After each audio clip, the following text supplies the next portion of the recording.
Hey everybody, it is Mind Body Synergilia and I am Ilya. I'm here at the park and I figured I'd come for my lunch break really quick to do a motivational video. I wanted to change things up. Normally I do the Especialito, I read it in Spanish and translate, but two things. I couldn't find it this morning and I figured, you know what, let me try something a little bit different because I found this, which I have under my books. It's called You've Got This, 50 Motivational Insight Cards. And I wanted to do this one because I found a card from someone that I really love. And I did a whole spiel and I forgot to freaking press record. So I'm going to do it over again. Anyway, this is probably a lot shorter too. Alright, so here we go. Find something you're passionate about and keep tremendously interested in it. So this was said by Julia Childs. And I love Julia Childs. She is the reason why I went to pastry school, because I had a love for cooking and pastries and stuff, and I saw the movie Julie and Julia, and bam, I was excited. I was excited and I wanted to do it, so I did it. So obviously it's a little different now. I'm no longer a pastry cook, and an aspiring chef at this point, in the restaurant. But, I still have a passion for it. I mean, it did die, I've mentioned it before. Anybody who follows this or even knows me knows that it died. I mean, that was my biggest fear when I took a corporate job, with the way things were going in that job, because I was never really, long story short, I just wasn't accustomed to the corporate side of things, and just the environment was not a good one. So, it started to kill the depression, like it started to creep in, and it started to kill my inspiration and just joy of life. And once that started to die out, there was nothing left for me at that point. And when I started to get it back, the gastritis popped up, and then the esophagitis, and then things just spiraled from there. But in between, I had always had I had IBS, so I learned from that to start changing and revising things. So if I had a recipe, I'd mark it up like like in school when the teacher marked up your paper, with all the red marks. Only these are good red marks. These are just omitting things and adding things that I could have. A lot of it was trial and error, which, for those types of days, you get extra toilet paper, because what are you going to do? That's life. I'm not going to, just forbid myself from trying something because I know that in an hour or so I'll be in the bathroom regretting it. It's not really a regret, because it's okay, it didn't work out. All right, fine, I'll try something else. And that's how I discovered a lot of different things that I was able to use, like tarragon. I mean, I didn't even know what tarragon was. I'd never heard of it.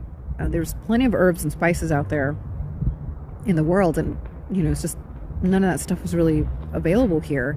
It's the usual stuff like oregano and basil, the standard stuff that everybody uses. And so I said, okay, well, let's give it a shot. And it's so good. Oh my God. When I make cocoa Riesling and cassoulet, I add that tarragon in it, and then you add a splash of wine, either Pinot Grigio or Riesling, and it's, oh my God, it's like, I'm ready to drool here. It's heaven on earth, honestly.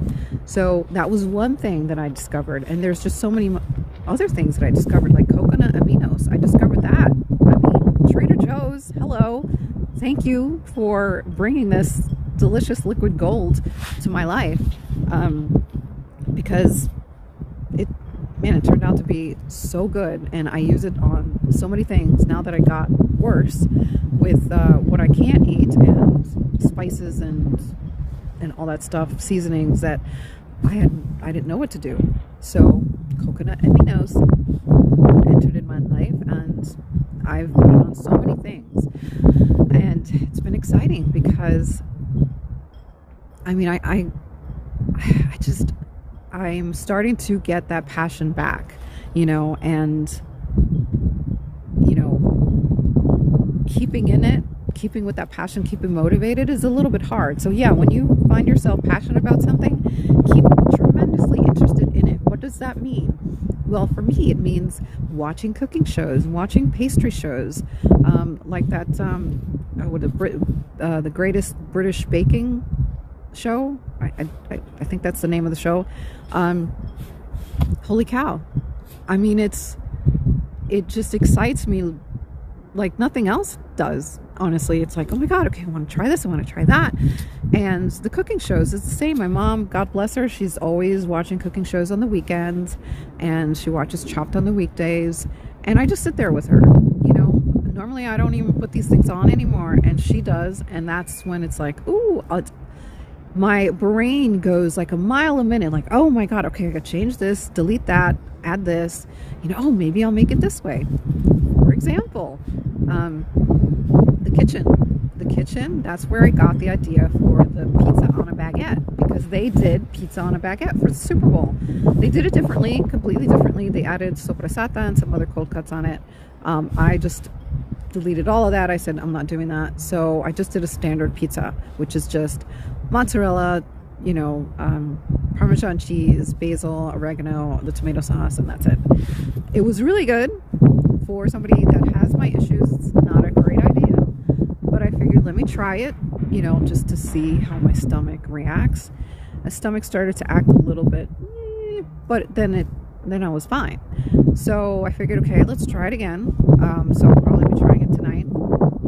The difference is I will be adding a little bit more sugar to the tomato sauce and actually cooking it on the stove before I put it on the baguette and in the oven, because the baguette is only 10 minutes. It's basically until the cheese is melted and the baguette is a little bit crunchy.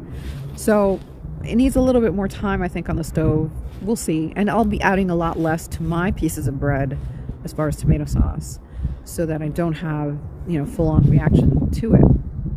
And it's funny because I spoke to my doctor the other day, and she said, you didn't have gastritis. I mean, she didn't see gastritis this time when she did the endoscopy. And I'm a little bit, I'm at a loss for words, because I'm still feeling the symptoms and all these things. So, well, it is what it is. I digress.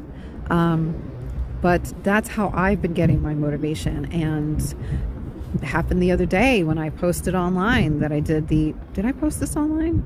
Actually, I don't think I posted this online. I think I just posted this on Instagram, that I tried Jamie Oliver's flaky pastry chicken something. It's a fake something. Chicken free, I don't know. It's something. It's really good. I don't remember. But it was, oh my God, it was so delicious. You use puff pastry and you wrap the chicken around it. No, you wrap the puff pastry around the chicken. He put pesto, and I can't have that. Neither can my mom, because it has seeds in it. So I just decided to make just zucchini. It was literally just zucchini and a little bit of mushrooms with coconut aminos and a little bit of salt. And that's it. That's literally it. That's all I had to do. Put that on top, spread that on top of the chicken, wrap the puff pastry around it, that the chicken looks like a croissant, kind of. Put it in the oven, and we're good to go. Of course, I added mustard powder to the chicken before all that business, but it was so good. It was so good, and I was blown away, and I felt like giddy, like a kid going in a candy store or opening their Christmas presents on Christmas morning. I was so excited. I was like, oh, so excited, like tee-hee-hee, and all that stuff, because it was a big deal. I don't create things as much as I used to, so being able to get back into it feels really good. And obviously, the medication I'm taking is helping in that respect. So I'm not having those exhausting moments and the pain that just knocks me out like I used to. And that's a huge deal as well. So, health does play a big part of it, but keeping interested in your passions also does. And, whether it's photography or fashion or knitting, you just, you never know. Like if you don't know what your passion is, just look around, see what, stokes your fire. People have, like for knitting, for example, some people just stumble upon it and then they stumble upon it and they get so excited that that's their hobby, that's their thing. They start creating things, and it's good for your mind. It's good all around. You know, it's relaxing. And not only that, is some people turn it into a business. So you never know where your passion can take you. It can take you so many places. And if you don't have one yet, definitely look around, you know, look on TV and videos, just Google hobbies even, and you'll see a whole bunch of things come up, and maybe those things will turn into a passion that will be a hobby, or a passion that you can turn into a business, or just a passion just to pass the time. But it's nice to be passionate about something in life, because life is hard. There's so many things in life that's just, they're overwhelming. The news, your own life, financial struggles, health, you name it, you know. So it's nice to turn it off and focus on something positive. And having a passion is positive. For me, cooking is positive. Cooking is my passion. Cooking is my love. And it's been my love, my first true love, for quite some time. And it hasn't died out. That's obvious now. So I'm going to keep at it. Keep watching those videos. Keep, you know, looking at the emails that I get from, you know, All Recipes, Food and Wine, and Taste of Home. All these wonderful emails with different ideas, and see where it takes me. You know, I mean, I don't know if I'll ever get back to the restaurant at this stage where my health is at, because it's not 100%, and you got to taste everything you do. So my cooking will have to take a different path. So I'm hoping maybe down the line I can do some cooking videos that aren't so cheesy and public accessy, because I did, I think, 2 videos which are on YouTube. It's pretty bad. I enjoy them for what they are, because I did it, but you know, the camera work wasn't that great. The cameras weren't that great anyway, and just, it was all over the place, but I did it, you know. So I'm hoping to get back into it somehow, you know, make them a little bit shorter. I don't know, we'll see where my passion takes me. But for now, just remember to keep up with your passions. Until next time, my Phoenixes, see ya. Have a great one.